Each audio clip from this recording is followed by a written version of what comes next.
lagi dengan saya Yasmin. Kali ini saya sedang jalan-jalan di Kota Wali Gresik dan ini daerah GKB teman-teman. Nanti saya akan ajak kalian untuk keliling daerah Gresik ini.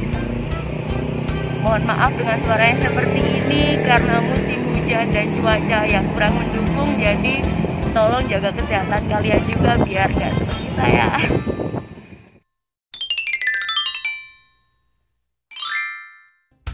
Saat memasuki Gapura Segoro Madu, berarti kalian sudah berada di salah satu kota industri di Jawa Timur, yaitu Gresik. Dan kali ini saya sedang melakukan perjalanan ke kota industri ini, teman-teman. Disebut kota industri karena ada beberapa pabrik berskala nasional yang berdiri di sana.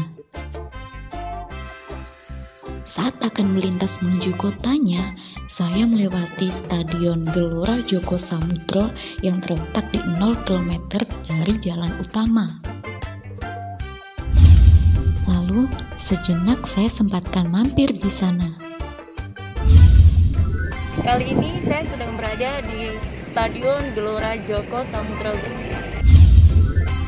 Stadion seluas ini nampak sepi sekali karena sedang tidak ada aktivitas di dalamnya.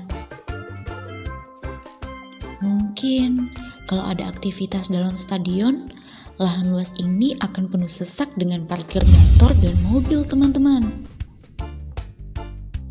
Lalu, tak berselang lama, saya lanjutkan perjalanan menuju arah GKB, yaitu sebuah kawasan hunian yang memiliki fasilitas relatif lengkap di kota Gresik.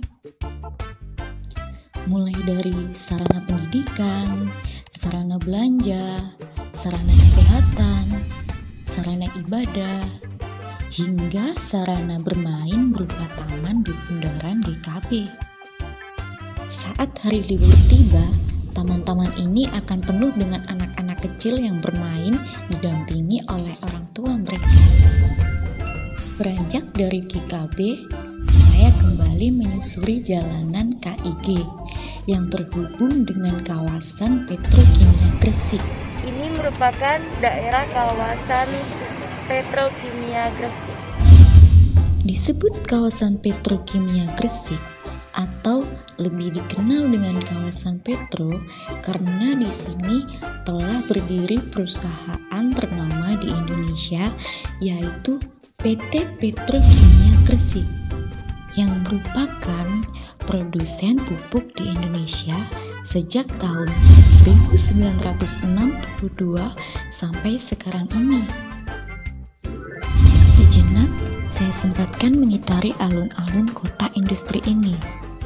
Tak jauh dari lokasi ini terdapat pelabuhan umum, sekaligus akses untuk menyeberang ke Pulau Bawean. Beberapa landmark dibangun sebagai pemanis kota Gresik. Seperti ini contohnya. Dan landmark yang kemarin sempat menuai kontroversi adalah landmark Gajah Mungkur ini. Karena dianggap gagal dalam mengabstraksikan bentuk gajah yang akhirnya kehilangan esensi dan ciri pokok seekor gajah, keviralan berita tersebut turut disertai tanda tanya di balik pembangunan proyek yang dikabarkan menelan dana hingga 1 miliar ini. Selain disebut kota industri, Gresik juga disebut sebagai kota wali. Karena 2 dari 9 wali yang terkenal makamnya sebagai tempat wisata ziarah ada di kota ini, yaitu makam Sunan Maulana Malik Ibrahim dan makam Sunan Giri. Dan tibalah saya di salah satu makam dari 2 sunan tersebut, teman-teman. Hai semuanya, sekarang saya sedang ada di makam Sunan Giri. Saya akan mengajak teman-teman semuanya untuk lihat ke dalam sana. Ayo. Ini adalah tanda untuk menuju ke makam Sunan Giri. Ayo teman-teman, kita lanjutkan perjalanan. Makam Sunan Giri ini berada di atas bukit. Jadi, akses menuju ke sana saya harus menaiki ratusan anak tangga yang tersedia. Tidak ada tiket masuk untuk kesini teman-teman.